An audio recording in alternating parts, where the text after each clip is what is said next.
Good morning students. इस video के माध्यम से हम हिंदी में दिए गए गद्य खंड का अंग्रेजी में कैसे अनुवाद करते हैं, उसमें क्या क्या सावधानियां बरतनी चाहिए, क्या विशेषताएं उसकी होती हैं, इन सारी चीजों के विषय में जानकारी प्राप्त करें। दिया जो पैसेज जाता है उसमें अधिकांशतः तो टेंसेस से संबंधित वाक्य होते हैं, लेकिन कुछ वाक्य ऐसे भी होते हैं जिनकी बनावट विशेष प्रकार की होती है। उनमें विशेष प्रकार के कंजंक्शन जैसे not only but also, both and, either or, neither nor, no sooner than, scarcely या हार्डली व्हेन, इस तरह के कंजंक्शंस का प्रयोग कर दिया जाता है। तो उस प्रकार के वाक्यों की बनावट में विशेष सावधानी बरतनी चाहिए। सेंटेंसेज कंपाउंड हो सकते हैं, सेंटेंसेज कॉम्प्लेक्स हो सकते हैं,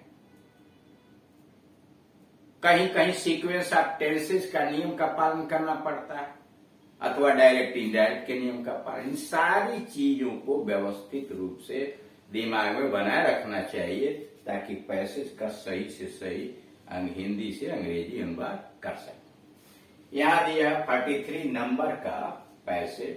भारत एक कृषि प्रधान देश है। India is a pro agricultural country.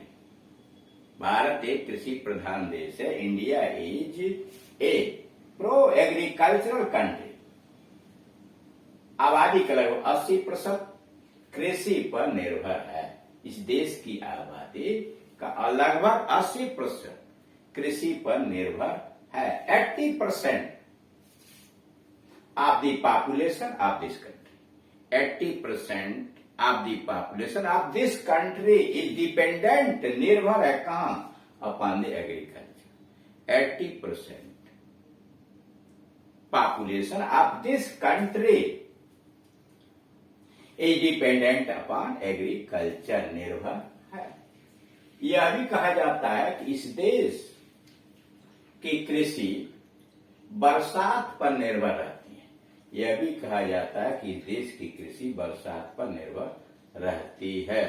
It is said that agriculture of this country, it is said that agriculture of this country is dependent upon rain. यह भी कहा जाता है कि इस देश की कृषि बरसात पर निर्भर है। It is said that they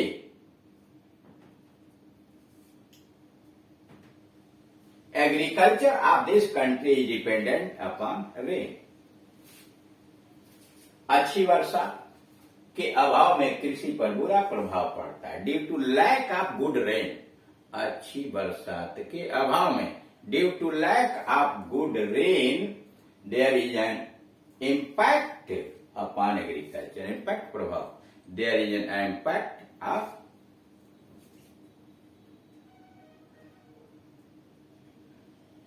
agriculture.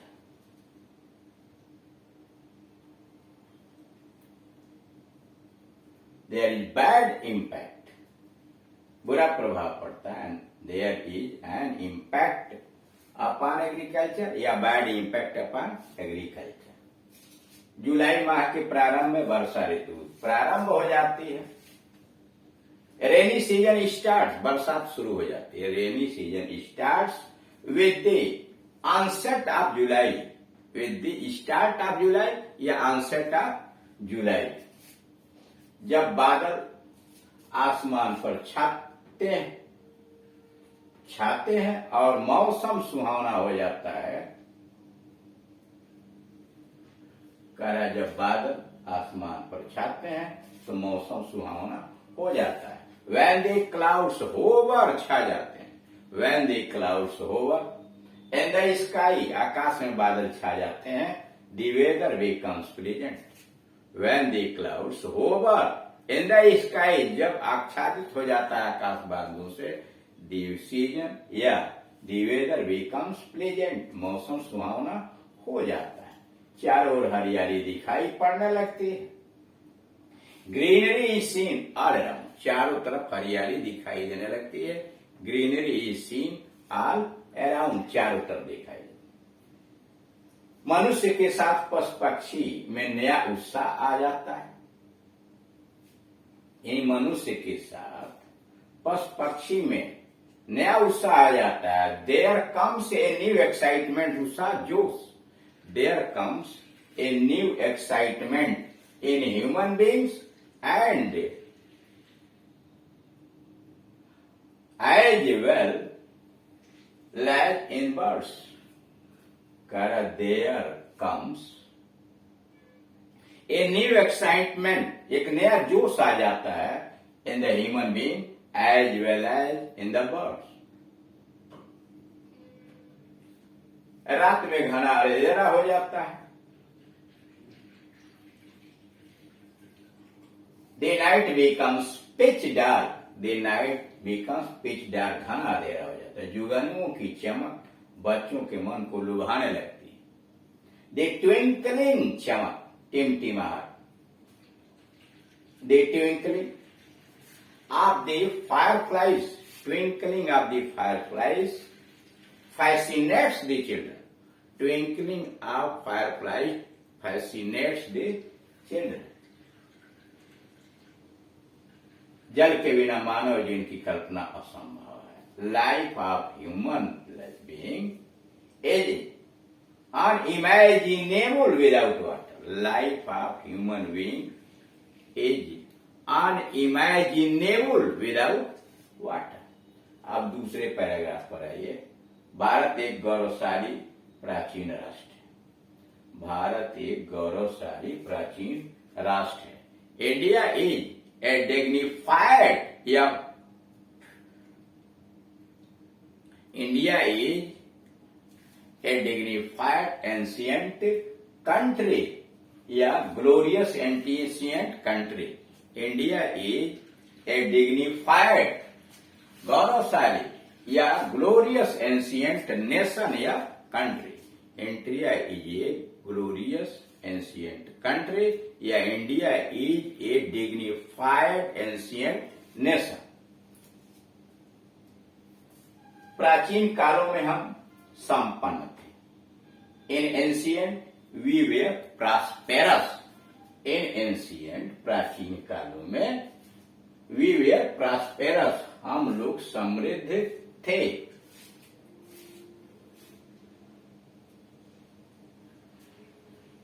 देश में धन धान्य की प्रचुरता थी। वृक्षों में फल फूल तथा नदियों में स्वच्छ जल रहता था। यानी देश में धन धान्य की प्रचुरता थी, मतलब अधिकता थी। In the country there was abundance of food grain. In the country there was abundance प्रचुरता ऑफ ग्रेन, अनाज का, फूड ग्रेन। और कह रहा है कि वृक्षों में फल फूल फल तथा नदियों में स्वच्छ जल रहता।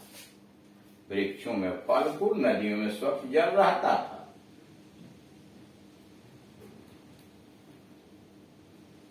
ऊपर आया, देश में धन धान्य की प्रचुरता थी। In the country there was abundance of food grain and money, धन की यानी एंड मनी या wealth. The trees were loaded with fruits and flowers. The trees were loaded with fruits and flowers, and rivers were full of clean water. The trees were full of fruits and flowers, and rivers were full of clean water. स्वच्छ जल से भरी रहती। लोगों में देश और सौहार्द, प्रेम और सौहार्द था। लोगों के बीच प्रेम और सौहार्द था। सभी एक दूसरे के सुख दुख पर के भागीदार। लोगों में प्रेम और सौहार्द था। आज से people had love and sympathy. लोगों में प्रेम और सौहार्द था। People had love and sympathy, सभी एक दूसरे के सुख दुख में भागीदारी होते थे। All shared the Joy and sorrows of one another. All shared the Joy and sorrows of one another.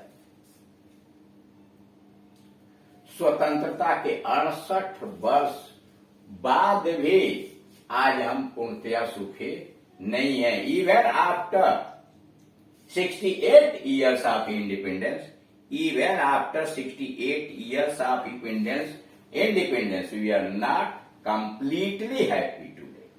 Even after 68 years of independence, स्वतंत्रता के 68 वर्ष बाद भी we are not completely happy today. हमारी बढ़ती हुई जनसंख्या और सांप्रदायिक दंगे प्रमुख समस्याएं हैं।